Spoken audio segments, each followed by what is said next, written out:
Well, I think that I live in a country that prioritizes guns over people.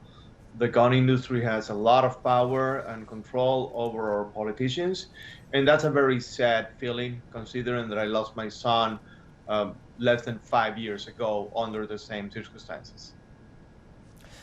Also, Mr. Oliver, we are fully aware of the Second Amendment to the US Constitution, and as a media organization, we're not here to judge, but we have to ask, looking at those technicalities, disputes, and obstacles in passing legislation on serious gun control in the US, do you think this is really a partisan issue or a constitutional crisis?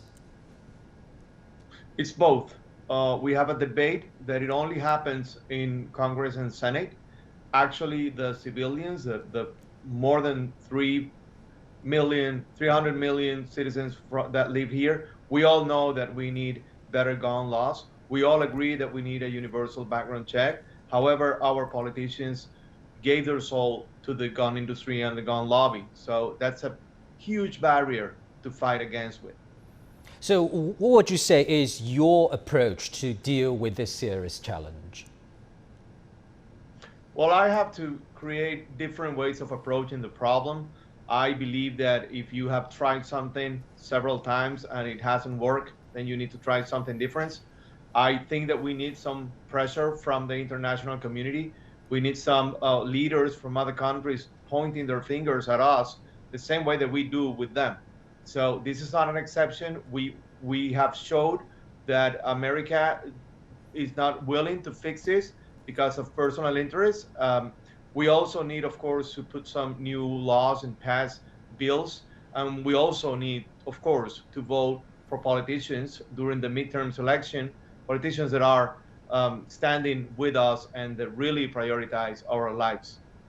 So do you think your voices have been fully heard by politicians, and do you think the NRA is too strong to defeat? No, I don't think so. I think that culture is a matter of progress. I think it's going to take some time for our kids, our young generation, to reach that point where they are in control. And by that, I said that these kids are the same ones that are concerned about the climate change, the same ones that are concerned about civil rights, and they are also concerned about gun violence. They don't want gun violence in their future. So at some point, it will happen.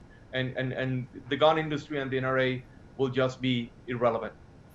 Let's take a look at the big picture, Mr. Oliver. FBI data shows active shooter incidents in the US surged nearly 53% last year from the year before. So what would you say is the social problem here? There's a few things. We were the only nation that during COVID promoted, former President Trump, he promoted the fact that a gun was an essential. So you will see a lot of people during COVID that will purchase guns. Now we have more guns inside the houses. Now we have more people that suffered from COVID, lost a loved one, lost their jobs. So that is a lethal combination. The higher number here when it comes to gun violence is people that kill themselves. So that's why you see a raise on the numbers. Thank you very much, Mr. Manuel Oliver in Parkland, Florida.